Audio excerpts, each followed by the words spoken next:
ahead, right off the new 2017 Fiat 124 Spider 2-seat roadster as a Mazda Miata wearing Italian rally drag.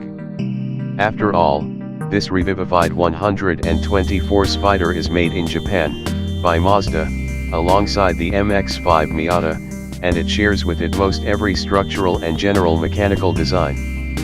That this Abarth version has a limited slip differential and 4 more horsepower than a regular 124 Spider squeezes out of its Fiat-made, 1.4-liter turbocharged 4-cylinder doesn't change the fact that there's a lot of Miata substance here. But then there's the Aurelio Lampredi factor. It's Lampredi's 22-year-long legend as chief engineer at Fiat that the 2017 124 Spider Abarth must contend with. Lampredi, who drew up Ferrari racing engines in the early 1950s and joined Fiat in 1955, designed the Fiat twin-cam 4-cylinder engine that powered all the original 124 Sport Spiders from the first 1967 model until the last one left production in 1985 as the Pininfarina Spider. And Lampredi was running the Abarth racing division when it campaigned the original 124 Spider Abarth rally in competition between 1972 and 1975. Lampredi's spirit inhabited the original 124 Spider, from the way that twin-cam engine revved to how the 5-speed transmission shifted and that the 4-wheel disc brakes almost nearly always stopped the car. It had a distinct character that could practically be seen in how the Veglia gauge needles danced, and the raw 90 horsepower, in 67, snort of its exhaust. And the Abarth version was good enough to win the 1975 European Rally Championship. Italian adjacent tailoring.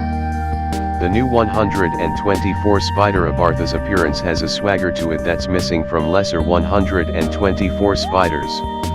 Most of that machismo stems from its more open, darker colored lower grille opening and the gunmetal finish on the side mirrors and roll bar. The test car featured the optional, $1,995, hand-painted, matte black hood and trunklet to give it more of a competition vibe, though it does inspire questions about how to wax the car. A big fail are the ridiculously large, cheap-looking Abarth Scorpion badges on the nose and trunklet. They've got all the subtlety of plastic WWE Championship belts from the bargain bin at Toys R Us. It's a design misstep that borders on inexplicable. With better padded door panels and more shiny bits on the dash, such as the vent rings, the 124 Spider Abarth's interior looks a bit nicer than the Mazda's cockpit. Beyond that, the Abarth was equipped with $1,195 worth of Recaro seats covered in a faux sort of suede that Mazda doesn't offer. For the narrow of butt, these Recaros are fantastic. For those with wider tails, however, well, at least the standard seat upholstery has horizontal ribs in the traditional Italian style. Starting at $29,190 including a $995 destination charge, the tested 124 Spider Abarth had every option except an automatic transmission ladled onto it. That brought the total price to $37,870. Fiat's old twin-cam 4 was a rev-happy little thing that made a wonderful sound and produced practically no torque. It bore more resemblance to the original Miata's 1.6-liter engine than it does to Fiat's new multi-air turbocharged 4, which revs only reluctantly, makes practically no sound at all, but produces gobs of torque from off-idle to the 6,500 RPM red line.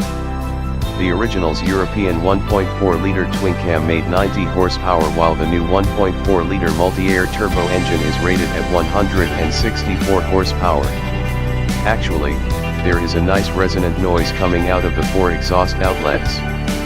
But it's still impossible to drive any car while standing behind it, so this bit of oral theater is lost on the driver. Manja torque. Because the Abarth's turbo engine rates at 184 lb-ft of peak torque compared with the Miata's naturally aspirated 2.0-liter 4's measly 148 lb-ft, the 124 Spider uses the 6-speed manual transmission from the previous generation Miata to handle the load. It's still good in the Fiat short, quick throws, precise gating, and the subtle feel of gears meshing that rises up through the boot around the awkwardly blocky knob. But the current Miata gearbox feels better still. It takes a slight moment for the turbo to spool up, and then it tips in rather than hitting hard. There may be 4 more horsepower in the Abarth than the regular 124s, but that quartet of ponies, product of the sport-tuned exhaust, can't really be felt. By historic small roadster standards, the 124 Spider Abarth a swift 6.7 second 0 to 60 mph time and 15.1 second tarantella through the quarter mile at 91 miles per hour is admirable. Back in 1979, C/D included a Fiat Spider 2000 in a 6-way sports car blowout comparison test. By then, the Lampredi twin-cam engine had grown to 2.0 liters in displacement and shrunk to 80 emission-strangled horses. That car took an agonizing 11.2 seconds to reach 60 miles per hour and oozed through the quarter mile in 18.4 seconds at an awful 76 miles per hour. The Fiat finished that test ranked 6th out of 6. Today's stronger Fiat would have run a close second to the 79 Corvette in acceleration, but it couldn't match the current Miata's performance. In C/D's first test of the 2016 MX-5 Miata, it sped to 60 miles per hour in 5.9 seconds and ran the quarter mile in 14.6 seconds at 95 mph, 0.8 and 0.5 seconds quicker, traveling 4 miles per hour faster than the Fiat at the end of a drag strip. The most frustrating thing about the Fiat multi-air engine is how unforgiving it can be when hustled. Screw up a shift or bog down in the wrong gear, and the engine loses its turbo edge and goes limp. Our Top Gear 30 to 50 mph test found the engine in a hole. It took many long seconds more than the Miata did to complete that task, after which it was fully on boost and handily outran the Mazda from 50 to 70 miles per hour. In reality, both cars would need a downshift to zip around even the slowest traffic, but this nobody home sensation is an aggravation that the Miata engine better resists. Atop that, the Mazda makes a more engaging, and louder, sound.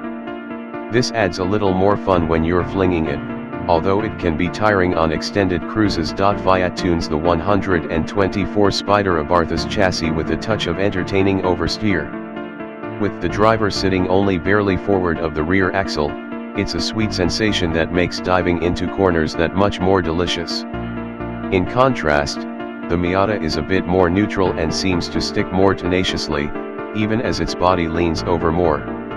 Most Miatas and 124 Spiders ride on 17-inch wheels with a fairly narrow 205/45 R17 Bridgestone Potenza S001 summer tire at all 4 corners, so the differences in feel are attributable to the tuning of the dampers, springs, and anti-roll bars.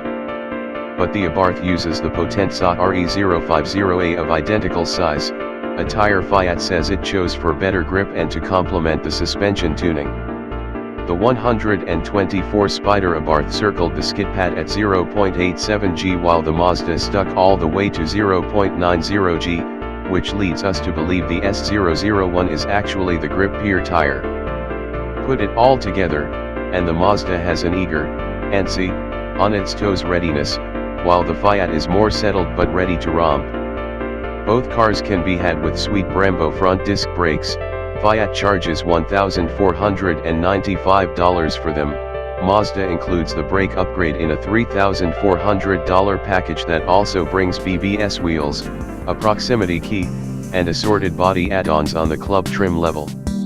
The Fiat's 171-foot stops from 70 miles per hour feel great, even as it took 13 feet longer than the Mazda, but it's the fade-free performance while barreling down mountain roads that's most reassuring. Option money well spent, we'd say. By now, where a car is assembled is almost beside the point. That this is a Fiat made by Mazda in Japan doesn't mean it can't carry forward both the original 124 Sport Spider's styling and its spirit.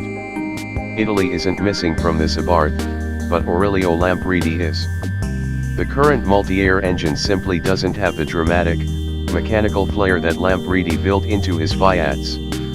Our ideal 21st century 124 Spider Abarth would have a naturally aspirated 4 that spun up aggressively and sang out with a vibrant growl.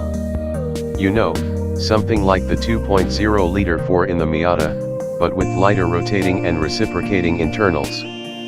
Somewhere inside Fiat FCA there must be an engineer ready to follow Lampredi's example and build that. So get to it.